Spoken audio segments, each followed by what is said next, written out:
ہندوستان کے اندر بہت بڑے ایک بزرگ گزرے ہیں، حضرت شاہ ولی اللہ محدث دہلوی رحمۃ اللہ علیہ۔ ہمارے بر صغیر میں علم حدیث کو لانے والے، علم حدیث کو پھیلانے والے حضرت شاہ ولی اللہ محدث دہلوی رحمۃ اللہ علیہ ہیں۔ اللہ تعالیٰ نے بہت روحانیت نصیب فرمائی، علمی کمالات نصیب فرمائے۔ احادیث کی جتنی سندیں علماء کی آپ صلی اللہ علیہ وسلم تک پہنچتی ہیں، تمام سندوں میں حضرت شاہ ولی اللہ محدث دہلوی رحمۃ اللہ علیہ کا نام سر فہرست ہے۔ حضرت فرماتے ہیں، میں نے مدینہ منورہ کے اندر ایک عرصہ گزارا، آپ صلی اللہ علیہ وسلم کے روضہ مبارک کے اوپر مکاشفات اور مراقبات ہوتے رہے۔ اس کے بعد جب آپ ہندوستان تشریف لائے، ہندوستان آنے کے بعد انہوں نے ایک کتاب لکھی، جس کتاب کا نام رکھا فیوضات حرمین۔ اس میں ماشاءاللہ انہوں نے آپ صلی اللہ علیہ وسلم کے متعلق محبت کی بڑی باتیں ارشاد فرمائیں، لکھیں، تحریر کی۔ فرماتے ہیں کہ جب میں مراقب ہوا، مجھے محسوس ہوا کہ آپ صلی اللہ علیہ وسلم کے قلب اطہر سے ایک نور نکلتا ہے، تمام عالم اسلام کے ان لوگوں کے سینوں پہ جاتا ہے جو علم حدیث پڑھنے پڑھانے میں مشغول ہیں۔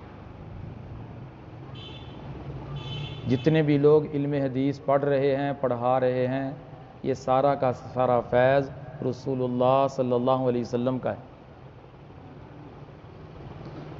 اور انہی کی طرح اس سے بڑھ کر ایک اور بزرگ فرماتے ہیں کہ مجھے مراقبے کے اندر یہ محسوس ہوا کہ آپ صلی اللہ علیہ وسلم کے قلب اطہر سے نکلنے والا نور ہر صاحب ایمان کے دل کے اوپر جاتا ہے، کہ پوری دنیا کے لوگوں کو جن کو بھی ایمان کی دولت حاصل ہے، وہ حضور صلی اللہ علیہ وسلم کے صدقے سے حاصل ہے۔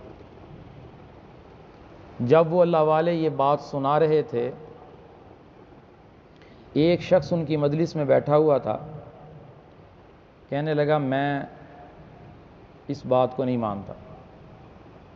کتابوں میں لکھا ہے کہ اللہ والوں کی بات سمجھ نہ آئے تو اپنی عقل کا فطور سمجھنا چاہیے، نیک لوگوں کی بات پہ اعتراض نہیں کرنا چاہیے، سمجھنے کی کوشش کرنی چاہیے۔ بعض باتیں ایسی ہوتی ہیں جو انسان کی سمجھ سے بالاتر ہوتی ہیں۔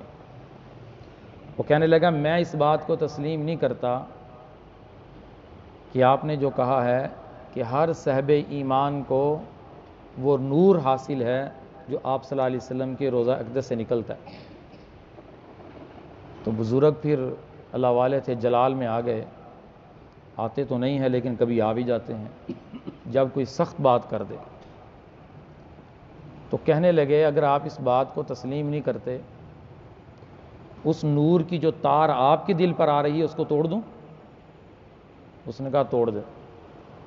تو حضرت نے یوں اشارہ کیا، فرمایا لو وہ نور کی تار میں نے توڑ دی۔ تو کتابوں میں لکھا ہے بے ایمان ہو کر مرا۔ تو آپ صلی اللہ علیہ وسلم کا روحانی فیض ایمان والوں کو مل رہا ہے، اسی روحانی فیض میں اضافے کے لیے ہم نے درود شریف کی محفل لگائی۔ آپ صلی اللہ علیہ وسلم کے احسانات ہیں، ان احسانات کا بدلہ یہ امت نہیں دے سکتی۔ قیامت والے دن سارے نبی نفسی نفسی، یا اللہ ہمیں بچا لے، یا اللہ ہمیں بچا لے، لیکن میرے اور آپ کے نبی کی زبان سے نکلے گا امتی امتی، یا اللہ میری امت کو بچا لے، میری امت کو بچا لے۔ تو آپ صلی اللہ علیہ وسلم جس جگہ تشریف فرما ہیں، یہ جگہ بہت اونچی اور بہت بلند ہے۔ ہمارا نظریہ ہے کہ جو آپ صلی اللہ علیہ وسلم کے جسم اطہر سے مٹی ٹچ ہو رہی ہے، اس مٹی کا مقام اور مرتبہ بیت اللہ سے بھی اونچا ہے۔ اللہ نے وہ کمالات آپ صلی اللہ علیہ وسلم کو عطا فرمائے۔ ایک شخص ایک اللہ والے سے پوچھنے لگا کہ آپ صلی اللہ علیہ وسلم کے روزے کی جالی کو بوسہ دینا جائز ہے یا نہیں؟ بڑی خوبصورت بات ارشاد فرمائی۔ کہنے لگے یہ بات تو بعد کی ہے کہ تمہیں مسئلہ بتایا جائے، پہلے یہ بتاؤ کہ تیرے ہونٹ اس قابل ہیں کہ اس جالی کو بوسہ دے سکے۔ پہلے یہ سوچو کہ کس منہ سے آپ صلی اللہ علیہ وسلم کے روزے کے سامنے تم کھڑے ہو گئے۔ ہمارے دادا مرشد، پردادا مرشد، امام الاولیاء حضرت شیخ التفسیر حضرت مولانا احمد علی لاہوری رحمۃ اللہ علیہ مدینہ پاک تشریف لے گئے۔ آپ صلی اللہ علیہ وسلم کے روزہ مبارک کی جو صفائی کرتا تھا اس سے ان کا تعلق ہو گیا، تو حضرت نے اس سے کہا کہ آپ کو یہ سعادت حاصل ہے، آپ صلی اللہ علیہ وسلم کی قبر مبارک کے قریب آپ تشریف لے جاتے ہیں، صفائی فرماتے ہیں، تو میری ایک چھوٹی سی گزارش ہے۔ اس نے کہا فرمائیے۔ تو حضرت نے فرمایا جو خاک آپ صلی اللہ علیہ وسلم کی روزہ اقدس سے اکٹھی ہو صفائی کے بعد وہ مجھے لا کے دے دیں۔ تو آپ صلی اللہ علیہ وسلم کے روزہ اقدس کی صفائی کرنے کے بعد اس نے وہ خاک لا کر حضرت مولانا احمد علی لاہوری رحمۃ اللہ علیہ کو دے دی۔ حضرت جب مدینہ پاک سے واپس آئے تو حضرت نے اس خاک مبارک کو اپنے سرمے میں ڈال لیا۔ روزانہ رات کو جو سرما اپنی آنکھوں میں ڈالتے وہ سرما ڈالتے جس میں آپ صلی اللہ علیہ وسلم کے روزے کی خاک تھی۔ ہمارے دادا مرشد ان کے بیٹے حضرت امام الہدا مولانا عبید اللہ انور رحمۃ اللہ علیہ فرماتے ہیں جب سے والد صاحب نے جو سرما آنکھوں میں ڈالنا شروع کیا تو اس وقت سے اینک اتر گئی۔ ساری زندگی بغیر اینک کے آپ اخبار بھی پڑھتے تھے اور مطالعہ بھی کرتے تھے۔ اللہ پاک نے وہ کمالات آپ صلی اللہ علیہ وسلم کو عطا فرمائے اور جس چیز کی نسبت آپ صلی اللہ علیہ وسلم کے ساتھ ہے اس کو بھی عطا فرما دی۔ فرمایا روزانہ 70,000 فرشتے روزے کی زیارت کے لیے اترتے ہیں، ایک مرتبہ جس کی باری آ جائے قیامت تک دوبارہ اس کی باری نہیں آئے گی۔ اس لیے ہمارے دلوں کا سکون، ہمارے دلوں کا چین رسول اللہ صلی اللہ علیہ وسلم کی زندگی ہے، آپ صلی اللہ علیہ وسلم کی ذات اقدس ہے۔ ان عاشقوں کے قصے تو پڑھیں سنیں جنہیں مدینے کے ساتھ ایسا عشق اور محبت تھی، وہ مدینے سے نکلنے کے لیے ایک لمحہ بھی تیار نہیں تھے۔ امام مالک رحمۃ اللہ علیہ ساری زندگی مدینے میں گزار دی کہ میں نے مرنا ہے تو مدینے میں مرنا ہے۔ حضرت عمر رضی اللہ تعالیٰ عنہ زندگی بھر یہ دعا مانگتے رہے، اللہم ارزقنی شہادتاً فی سبیلک واجعل موتی فی بلد رسولک۔ اے اللہ مجھے شہادت کی موت نصیب فرما اور میری موت آئے تو نبی کے شہر مدینہ منورہ میں آئے۔ اللہ نے حضرت عمر رضی اللہ تعالیٰ عنہ کی اس دعا کو قبول فرمایا کہ شہید بھی ہوئے اور مدینہ منورہ کے اندر ہوئے، اور آپ صلی اللہ علیہ وسلم کے روزے میں آپ کے ساتھ دفن بھی ہوئے۔ وفات سے کچھ لمحے پہلے اپنے بیٹے سے کہنے لگے کہ جا کر حضرت امی عائشہ صدیقہ رضی اللہ تعالی عنہا سے اجازت لے کر آؤ کہ میں بھی روزے میں دفن ہونا چاہتا ہوں، میرے 2 دوست آرام کر رہے ہیں، اگر آپ مجھے اجازت دے دے، حجرہ تو عائشہ کا ہے، اجازت ملے تو میں بھی وہاں ان کے ساتھ سو جاؤں۔ ان کے بیٹے حضرت عبد الرحمن بن عمر رضی اللہ تعالیٰ عنہ حضرت عائشہ صدیقہ رضی اللہ تعالیٰ عنہ کی خدمت میں حاضر ہوئے، کہنے لگے امیر المومنین روضہ رسول میں دفن ہونے کی اجازت چاہتے ہیں۔ حضرت عائشہ فرمانے لگیں جگہ تو اپنے لیے رکھی تھی لیکن امیر المومنین کی خواہش پر اپنی خواہش کو قربان کرتی ہیں۔ حضرت عبد الرحمن بن عمر نے جا کر اپنے باپ کو بتایا کہ حضرت عائشہ صدیقہ رضی اللہ تعالی عنہا نے اجازت مرحمت فرما دی کہ آپ اس روزے میں دفن ہو سکتے ہیں۔ تو اللہ کے نبی صلی اللہ علیہ وسلم مسجد نبی میں تشریف لائے. ایک طرف سیدنا ابو بکر کا ہاتھ تھا اور ایک طرف حضرت عمر رضی اللہ تعالیٰ عنہ کا ہاتھ پکڑا ہوا. صحابہ تشریف فرما تھے. فرمایا میری طرف دیکھو. صحابہ دیکھنے لگے تو فرمایا قیامت کے دن ہم اپنی قبروں سے ایسے ہی اٹھائے جائیں گے. تو یہ سارے کمالات آپ صلی اللہ علیہ وسلم کی نسبت سے صحابہ کو ملے.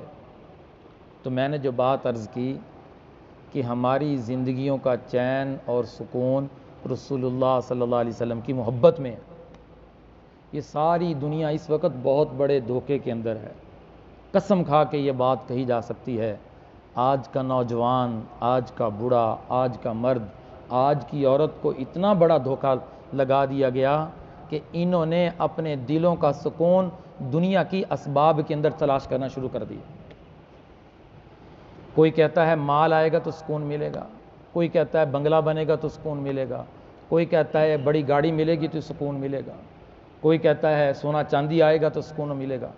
ہر انسان صاحب ایمان کی بات کر رہا ہوں، کافروں کی بات نہیں کر رہا، میں صاحب ایمان کی بات کر رہا ہوں، رسول اللہ صلی اللہ علیہ وسلم کے امتی کی بات کر رہا ہوں کہ انہوں نے اپنی زندگیوں کا چین اور سکون تلاش کرنے کے لیے دنیا کے اسباب تلاش کرنے شروع کر دیے کہ شاید میری زندگی کا سکون، میری زندگی کا چین، میرے دل کا اطمینان دنیا کی ان اسباب کے اندر ہے. یقین کریں یہ بہت بڑا دھوکہ ہے، اس میں چین اور سکون نہیں ہے. چین اور سکون اس چیز کے اندر ہے جس کو رب تعالیٰ نے ہمارے لیے بنا دیا ہے. ایک کاریگر گاڑی بناتا ہے، ایک انجینئر گاڑی بناتا ہے. میں مثال دے رہا ہوں. گاڑی بنانے کے بعد وہ ایک بک تیار کرتا ہے. وہ بک کے اندر لکھتا ہے کہ اس گاڑی کو تم نے کیسے چلانا ہے. اگر اس کے بنائے ہوئے اصولوں کے مطابق وہ گاڑی چلے گی، جو اس نے فطرتاً اس میں چیزیں رکھی ہیں، چلانے والا اس کے مطابق چلائے گا تو گاڑی چلے گی، گاڑی صحیح طریقے سے اپنی منزل مقصود تک پہنچ جائے گی. اب گاڑی بنانے والے نے گاڑی بنائی اور ساتھ ڈائری لکھی اور بتایا یہ گاڑی پٹرول پہ چلتی ہے، اس کی فطرت میں پٹرول شامل کر دیا گیا ہے. اب اگر کوئی انسان پٹرول کی جگہ پانی ڈال کر اس گاڑی کو چلانا چاہے تو نہیں چل سکے گی، کیونکہ اس نے بنانے والے کی فطرت کے خلاف عمل کیا ہے. تو انسان کو کس نے بنایا؟ اللہ نے. انسان کو کس نے پیدا کیا؟ اللہ نے. اللہ الذی خلقکم، اللہ نے تمہیں پیدا کیا ہے. وخلق ربکم، تمہارا رب اللہ ہے. تو اللہ نے بھی قرآن بھیجا ہے کہ میں نے تمہیں بنایا تمہاری نظام زندگی کے اندر سکون اور اطمینان اگر دیکھنا ہے تو اس کتاب کے اندر دیکھ لو. اس کتاب میں کیا لکھا ہے؟ اس بک میں کیا لکھا ہے؟ الا بذکر اللہ تطمئن القلوب. یہ لکھا ہوا ہے کہ انسان تیری زندگی کا سکون، اطمینان اللہ نے اپنی یاد میں رکھا ہے. تو نے جس چیزوں کے پیچھے دوڑ لگا رکھی ہے وہ سکون اور چین نہیں ہے بلکہ وہ اسباب راحت ہیں. ساری چیزیں، بڑی گاڑی کا آ جانا، بڑے بنگلے کا بن جانا، بڑی کوٹھی کا بن جانا، لاکھوں کروڑوں اربوں روپے آ جانا، بڑی بڑی زمینوں کا حاصل ہو جانا، یہ ساری کی ساری چیزیں خدا کی قسم اسباب راحت ہیں، راحت نہیں ہے. اسباب سکون ہے، سکون نہیں ہے. یہ اسباب ہیں. اصل سکون جو اللہ نے رکھا ہے وہ اللہ نے اپنی یاد میں رکھا ہے. ایک بزرگ فرمانے لگے کہ مجھے ایک شخص اپنے گھر میں لے گیا اور جب میں ان کے گھر میں داخل ہوا دنیا کی کوئی ایسی آسائش نہیں تھی جو اس گھر کے اندر موجود نہ ہو. دنیا کی ہر آسائش، ہر عیاشی کی چیز، ہر سہولت اس گھر کے اندر موجود تھی اور بہت بڑا بنگلہ تھا. تو جب میں اس گھر میں داخل ہوا اور ہم بیٹھے، اس گھر کے مالک نے کہا کہ آپ کو اتنا بڑا جو گھر نظر آ رہا ہے اس میں دنیا کی ہر اسباب اور ہر عیش، ہر عشرت کی چیز موجود ہے، لیکن اس گھر میں مجھے سکون نہیں ہے. یہ گھر مجھے کھانے کو آتا ہے، مجھے نہیں پتا کہ مجھے سکون اس میں کیوں نہیں ہے. اس نے سمجھا تھا کہ شاید بڑا بنگلہ بنا کر دنیا کی ہر چیز عیش و عشرت کی لگا کر مجھے سکون مل جائے گا. یہ تو دھوکہ تھا، اس کی عقل کا دھوکہ تھا، اس کے دل کا دھوکہ تھا کہ اس کے اندر تو اللہ نے چین اور سکون نہیں رکھا.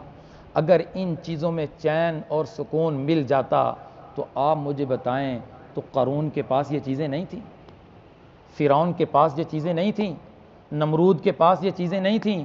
کیوں اللہ نے ساری فوجوں کے ہوتے ہوئے، اسباب کے ہوتے ہوئے زمین میں دنسا دیا، پانی میں غرق کر دیا، اللہ نے ذلیل کر کے رکھ دیا، قوم سے ان کے سروں میں جوتے لگوائے. نمرود کے سر میں قوم جوتے مارتی تھی، پہلے سجدے کرواتا تھا، بعد میں قوم سے جوتے مرواتا تھا. اللہ نے دنیا میں ذلیل کر کے دکھایا کہ ان کے پاس فوجیں ہیں، ان کے پاس طاقت ہے، ان کے پاس اسباب راحت ہیں، ان کے پاس دنیا کی ہر چیز موجود ہے، لیکن سکون نہیں ہے، اطمینان نہیں ہے. کیوں؟ یہ انسان کو بہت بڑا دھوکہ لگا. میں کئی بار سناتا ہوں، ہمارے سامنے ایسے واقعات پیش آتے ہیں، ہم خود حیران ہوتے ہیں کہ شور کوٹ کینٹ کی سب سے امیر ترین فیملی نے مجھ سے رابطہ کیا کہ ہمارے گھر میں ہر اسباب کی چیز موجود ہے، دنیا کے اعتبار سے آپ کے شہر میں سب سے آگے ہیں، لیکن وہ کہنے لگے ہمیں سکون نہیں ہے. میں نے کہا وجہ کیا ہے؟ کہنے لگے ہمارے 2 بیٹے ہیں، دونوں ہی ہمارے سخت نافرمان ہیں، 12 دن ہم انہیں نہ بلائیں تو وہ ہمیں نہیں بلاتے، ہمارا حال نہیں پوچھتے. اتنے بڑے نوجوان کیا اور آج ہمیں ان کی خدمت کی ضرورت، وہ ہمارے سامنے کھڑے ہیں. آپ بتائیں، جس باپ کی اولاد نافرمان ہو اس کو زندگی میں سکون مل سکتا ہے؟ اسے چین مل سکتا ہے؟ اللہ نے اولاد کو کھڑا کر دیا. ابھی یہ نہیں پتا کہ اولاد نافرمان کیوں بنی ہے. جب حرام کھلایا تو نافرمان بنے گی.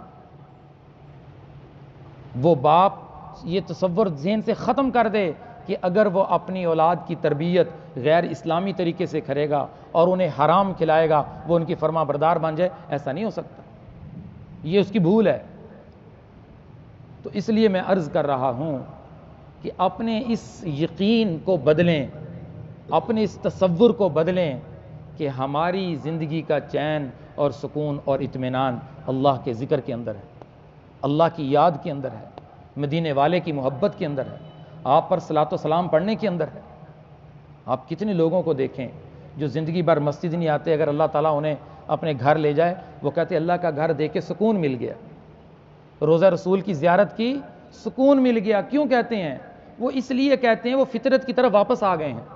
پہلے خلاف فطرت چل رہے تھے، اللہ نے ان میں سکون رکھا نہیں تھا، وہ کہتے ہمارا سکون ادھر ہے.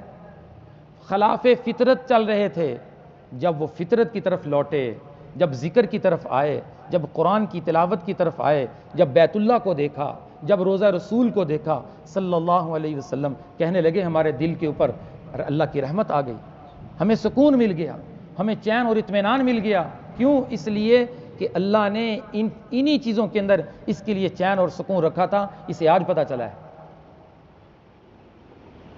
آپ نے یہ تو سنا ہوگا کہ لوگوں نے دنیا کو حاصل کرنے کے لیے دنیا کو بڑی بڑی چیزیں چھوڑ دیں کہ ہمیں جائیداد مل جائے، ہمیں بادشاہت مل جائے، لیکن آج تک یہ نہیں سنا جس کو اللہ کی محبت ملی وہ اللہ کی محبت کے بدلے سے دستبردار ہو جائے اور دنیا کو ترجیح دے دے. کسی اللہ والے کی تاریخ میں، زندگی میں یہ چیز آپ کو نہیں ملے گی. ان کو جب اللہ کا تعلق مل گیا، رسول اللہ صلی اللہ علیہ وسلم کی محبت نصیب ہو گئی، وہ کہتے ہیں ہمارے پاس سب کچھ آ گیا. ایک اللہ والے فرماتے ہیں اگر دنیا کے بادشاہوں کو پتہ چل جائے کہ اللہ والوں کے پاس کتنا سکون ہے، کتنا ان کے پاس چین ہے اللہ کے نام کی برکت سے، وہ کہتے ہیں دنیا والے اس سکون کو حاصل کرنے کے لیے اپنی فوجوں کے ذریعے ان پر حملہ آور ہو جائیں. ابھی پردے کے اندر ہے کہ اللہ نے نیک لوگوں کے، جو اللہ کے ذکر سے جڑے ہوئے، اللہ کی یاد سے جڑے ہوئے، اللہ کے نام سے جڑے ہوئے، ان کے دلوں کو اللہ نے کیسا اطمینان اور سکون دے رکھا ہے. ابراہیم ادہم رحمۃ اللہ علیہ بادشاہ تھے، بڑی شاہانہ زندگی تھی. جب اللہ کسی کو ہدایت دینے پہ آتا ہے تو کیسے دیتا ہے؟ بادشاہت تھی اور وراثت میں بادشاہت چلی آ رہی تھی. اسباب دنیا موجود ہیں، راحت کے اسباب موجود ہیں. اللہ تعالیٰ نے ان کے دل کو موڑنا تھا. اس جس چیز کے اندر وہ سکون تلاش کر رہے تھے اس چیز میں انہیں سکون مل نہیں رہا تھا. اپنے محل میں آرام کر رہے ہیں، چھت کے اوپر آواز آئی، کوئی انسان چل پھر رہا ہے. بیدار ہوئے، کہنے لگے تم کون ہو، آواز دی. تو آنے والے کہنے لگے کہ ہم اپنا اونٹ تلاش کر رہے ہیں، ہمارا اونٹ گم ہو گیا ہے. ابراہیم ادم رحمۃ اللہ علیہ کہنے لگے اے بے وقوفو، بادشاہوں کے محل میں اونٹ ملتے ہیں، تم ادھر اونٹ تلاش کرنے آ گئے. تو وہ کہنے لگے اگر بادشاہت کے محل میں اونٹ نہیں ملتا تو اس محل میں بیٹھ کر رب بھی نہیں مل سکتا. بس یہ بات سنی، سوچنے لگے کہ بڑی اونچی بات کر گئے. بس بات پھر ذہن سے نکل گئی. تھوڑی دیر کے لیے سوچا. چند دن گزرے، دروازے پہ دستک ہوئی. ایک فقیر آیا، باہر نکلے، کہنے لگا تم بادشاہ ہو؟ کہنے لگے میں بادشاہ ہوں. تو کہنے لگے یہ کیا ہے؟ اس نے کہا یہ بادشاہ کا محل ہے. فقیر کہنے لگا ادھر پہلے کون رکھتا تھا؟ کہنے لگے میرے باپ تھے، وہ بھی بادشاہ تھے، وہ یہاں پہ رہتے تھے. اس نے کہا اس سے پہلے کون رہتا تھا؟ کہنے لگے میرے دادا بادشاہ تھے، وہ ادھر رہتے تھے. وہ کہاں چلے گئے؟ اس نے کہا وہ چلے گئے، اب بادشاہت میرے پاس ہے. تو فقیر کہنے لگا ہے بادشاہ، یہ بادشاہت کا محل نہیں ہے، یہ کوئی سرائے ہے جہاں مسافر آتا ہے اور چلا جاتا ہے. پھر دل کے اوپر ایک چوٹ لگی، پھر سوچنے لگے یہ کیا ہو رہا ہے. پھر ایک اور واقعہ پیش آ گیا. اپنے کمرے میں داخل ہوئے، ان کی خادمہ ان کے بستر پہ سو رہی تھی.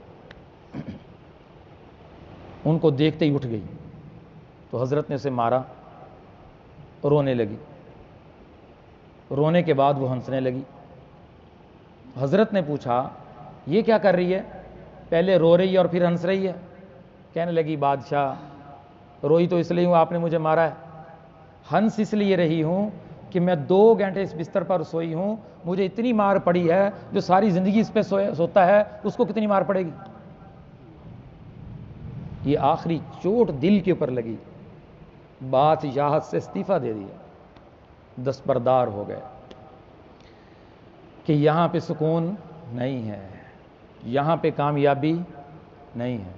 کامیابی اس راستے میں ہے جو راستہ اللہ نے ہمیں قرآن میں بتا دیا ہے. اے انسانوں تمہیں میں نے بنایا ہے، تمہاری فطرت میں نے بنائی ہے کہ تمہارا سکون، تمہاری کامیابی اس راستے میں ہے.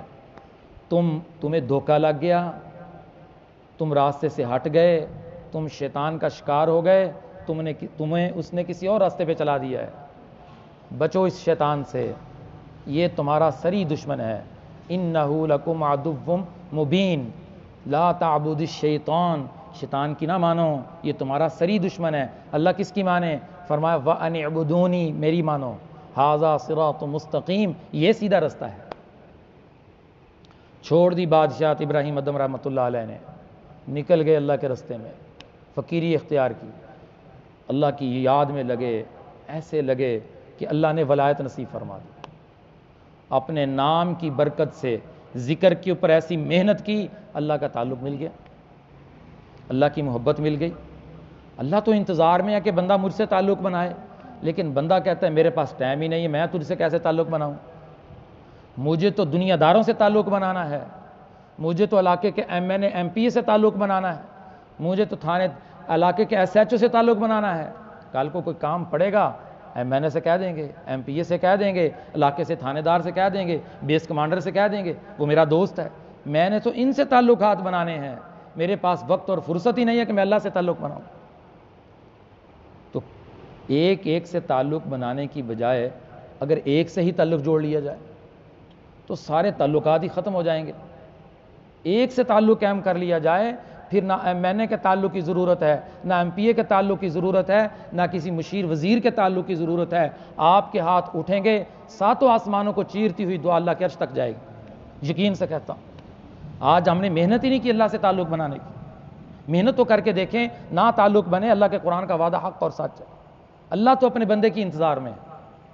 ابراہیم ادم رحمۃ اللہ علیہ اللہ کی یاد میں نکلے، ایسے لگے اللہ کی محبت نصیب ہو گئی۔ ایک جنگل میں چلے گئے اللہ کی عبادت کرنے کے لیے، کہنے لگے یا اللہ یہاں تو کھانے کا مسئلہ ہوگا، کھانا پینا تو زندگی گزارنے کے لیے ضروری ہے، اس کے بغیر تو زندگی نہیں گزر سکتی، تو میں کمانا بھی نہیں چاہتا۔ بس خاص اللہ کا تعلق تھا، یہ چیزیں ہر ایک کے لیے نہیں ہوتی۔ اللہ والوں کا اللہ سے الگ تعلق ہوتا ہے، ہر انسان ایسا نہیں کر سکتا کہ خود بخود اسے رزق مل جائے، یہ تعلق کی بات ہوتی ہے۔ اللہ نے دنیا کو اسباب کے ساتھ جوڑا ہے، سبب اختیار کرے گا تو رزق ملے گا۔ تو اللہ تعالیٰ نے ان کی دعا کو قبول فرمایا، تو اللہ تعالیٰ نے وہاں پہ ان کے لیے کھانے کا انتظام کر دیا۔ روزانہ ان کے لیے جنت سے اللہ پاک اپنے غیبی خزانوں سے انتظام کرتے تھے۔ ان کے لیے آج کل کی زبان میں کہہ لیں کہ اتنے اچھے کھانے کا انتظام ہوتا ہے جیسے بریانی ہوتی ہے۔ تو اس جنگل میں جب وہ کھانا آنا شروع ہوا تو اس کھانے کی جو خوشبو تھی پورے جنگل میں پھیل گئی۔ اس جنگل میں ایک اور اللہ والے بھی سی، اللہ کی عبادت کی نیت سے آئے ہوئے تھے۔ تو جب انہیں محسوس ہوئی تو وہ سمجھ گئے کہ یہاں پہ ایک اللہ کا نیک بندہ اور آ گیا ہے۔ دلوں کو دلوں سے راہ ہوتی ہے، روح کو روح سے راہ ہوتی ہے۔ آپ کسی ولیمے کی تقریب میں جائیں، ہم نے تو تجربہ کیا ہے، جب ہم جاتے ہیں ہم اپنی لائن کے بندے دیکھتے ہیں کہ علماء کرام کہاں پہ بیٹھے ہیں، وہاں پہ ہم جاتے ہیں۔ ہر بندہ اپنی لائن کے بندے کو دیکھتا ہے، کیوں؟ روح کو کھینچتی ہے۔ تو ان کو پتہ چل گیا کہ یہاں بھی کوئی اللہ کا ولی پہلے موجود ہے، آگے نیا آگے ہے۔ تو انہوں نے اللہ سے عرض کی کہ یا اللہ میں تو اتنے سالوں سے یہاں عبادت کر رہا ہوں، میرے لیے تو کبھی اتنا اچھا کھانا نہیں آیا، آج تو اعلیٰ ہی کو کھانا آ گیا ہے، تیرے نیک بندے کے لیے انتظام تو نے کیا ہے۔ تو ان کو الہام ہوا کہ آپ کو پتہ ہونا چاہیے کہ جو آنے والا ہے وہ بادشاہت چھوڑ کر آیا ہے، بادشاہت کو لات مار کے آیا ہے۔ جتنی بڑی قربانی اتنا بڑا اعزاز، جتنی بڑی قربانی اتنا بڑا اکرام۔ اللہ بھی عزت دیتے ہیں، اللہ بھی اکرام کرتے ہیں، اللہ بھی محبت کرتے ہیں۔ اللہ جو اللہ کے لیے دنیا چھوڑتا ہے، آج کا نوجوان تو موبائل ہی نہیں چھوڑ سکتا، اس کو فیس بک سے تعلق بنانے کے لیے، یوٹیوب سے تعلق بنانے کے لیے اس کے پاس فرصت ہی نہیں ہے وہ قرآن کی تلاوت کر سکے، کچھ دروشی پڑھ سکے، کچھ ذکر الہی میں بیٹھ سکے۔ ساری رات مجھے نوجوانوں نے بتایا کہ ہم موبائل استعمال کرتے ہیں، ہمیں رات کو 3 بجے 4 بجے نیند آتی ہے، ہم تھکتے ہی نہیں ہیں، ہماری آنکھیں نہیں تھکتی، ہمارا موبائل پکڑے ہمارا ہاتھ نہیں تھکتا۔ ایسے کفر نے آلات ہمیں دے دیے ہیں کہ ہمارا نوجوان غلط راہ روی پر چل کر تباہی کا شکار ہو رہا ہے، اور باپ کو فکر نہیں ہے کہ میرا بیٹا کیا کر رہا ہے، میری بیٹی کیا کر رہی ہے، اس کی رات کس طرح گزر رہی ہے۔ باپ اپنے کمرے میں ہے، بیٹے یا بیٹی اپنے کمرے میں ہے، موبائلوں پہ لگے ہوئے ہیں اور اپنی زندگی کو برباد کر رہے ہیں۔ تمام نوجوانوں کی خدمت میں عرض ہے کہ اپنے موبائل کا استعمال صحیح کریں۔ کتنے نوجوانوں کو دیکھا 5 وقت کے نمازی ہیں، موبائل کے اندر غیر محرم کی تصویریں رکھی ہوئی ہیں، لڑکیوں کی تصویریں رکھی ہوئی ہیں، تو اس موبائل کو جیب میں رکھ کر جس میں غیر محرموں کی تصویریں ہیں، آپ کی نماز کیسے ہوگی؟ نماز کا ثواب بھی کم ہو جائے گا، نماز تو ہو جائے گی، نماز کی روحانیت جاتی رہے گی۔ کتنے افسوس کی بات ہے کہ ہمارے موبائل لایانی سے بھرے ہوئے۔ ہمیں ان چیزوں سے توبہ کرنی چاہیے کہ ان میں سکون نہیں ہے، اس میں فرصت نہیں ہے۔ مسلمان اپنے وقت کو فارغ کر کے اپنا وقت اللہ کے سامنے خرچ کرے۔ ابراہیم ادم رحمۃ اللہ علیہ کی آخری بات سنا کے بات کو ختم کرتے ہیں۔ تو حضرت ایک مرتبہ جب اللہ کا تعلق مل گیا، اللہ کی محبت مل گئی، منزل مقصود تک پہنچ گئے، دریا کے کنارے بیٹھے ہوئے تھے۔ اللہ والوں کی کرامات بھی برحق ہیں، لیکن کرامت برحق ہے اس کی جس کی زندگی سنت کے مطابق ہو۔ جس کی زندگی میں سنت نہیں، اللہ سے بغاوت، نماز نہیں، اس کی کوئی کرامت نہیں۔ اس کے پاس کوئی جادو ہو سکتا ہے، کوئی استخراج ہو سکتا ہے، کوئی اور چیز ہو سکتی ہے، کرامت نہیں ہو سکتی۔ کرامت اسے ہی ملتی ہے جو اللہ کا عاشق ہوتا ہے، جو رسول اللہ سے محبت کرتا ہے۔ یہاں بیچارے جن کے پاس نبی کی زندگی کا ایک عمل نہیں، وہ بڑے بڑے دعوے کر بیٹھتے ہیں کہ ہم پتہ نہیں یہ کر لیتے ہیں، ہم وہ کر لیتے ہیں، کچھ بھی نہیں کر سکتے جب تک رسول اللہ کی سچی غلامی میں نہیں آئیں۔ دریا کے کنارے بیٹھے ہوئے ان کا سابقہ وزیر آیا، کہنے لگا کہ بادشاہ، اے ابراہیم، تو نے بڑی بے وقوفانہ فیصلہ کیا ہے، بادشاہ چھوڑ کے فقیری کی لائن اختیار کر لی، یہ فیصلہ ٹھیک نہیں لگ رہا۔ تو حضرت فرمانے لگے آپ میرے پاس ذرا بیٹھیں۔ بیٹھ گئے۔ فرمایا تمہیں بادشاہ دکھاؤں؟ بادشاہ کسے کہتے ہیں؟ آپ کے پاس سوئی تھی، آپ نے سمندر میں پھینک دی، تو کہا اے مچھلیوں میری سوئی واپس کرو۔ کئی ساری مچھلیاں سوئی منہ میں لے کر کھڑی ہوئی تھی۔ تو وزیر کو کہنے لگے یہ اصل بادشاہت ہے، وہ بادشاہت نہیں ہے جس بادشاہت میں دل کا سکون ہی اجڑ گیا، دل کی دنیا برباد ہو گئی، وہ تو عارضی تھی، آج کل ختم۔ جو اللہ اپنے نام کی برکت سے عزت عطا فرماتے ہیں وہ عزت موت تک رہتی ہے، اور موت کے ہاں اللہ کے ہاں استقبال ہے۔ دنیا کے اندر بھی عزت، آخرت میں بھی عزت۔ کبھی نہیں دیکھا آپ نے اللہ والوں کی زیارت نہیں کی کہ دیکھیں اللہ پاک نے کیسے ان کے پاس ایک مخلوق کا رش لگایا ہوتا ہے۔ ان کے پاس کیا ہے؟ ان کے پاس صرف اللہ کا نام ہوتا ہے، اس لیے مخلوق ادھر جاتی ہے، نہ ان کے پاس مال ہوتا ہے، نہ ان کے پاس دولت ہوتی ہے۔ آج کی اس مجلس میں عزم کریں کہ ہم اس تصور کو بدلیں گے کہ ہماری زندگی کا چین، اطمینان اور سکون دنیا کے مال و دولت جائیداد میں نہیں ہے۔ ہماری زندگی کا چین اور سکون اللہ کے ذکر اور اللہ کی یاد اور رسول اللہ صلی اللہ علیہ وسلم کی سچی محبت کے اندر ہے۔ اللہ ہمیں ان باتوں کے اوپر عمل کی توفیق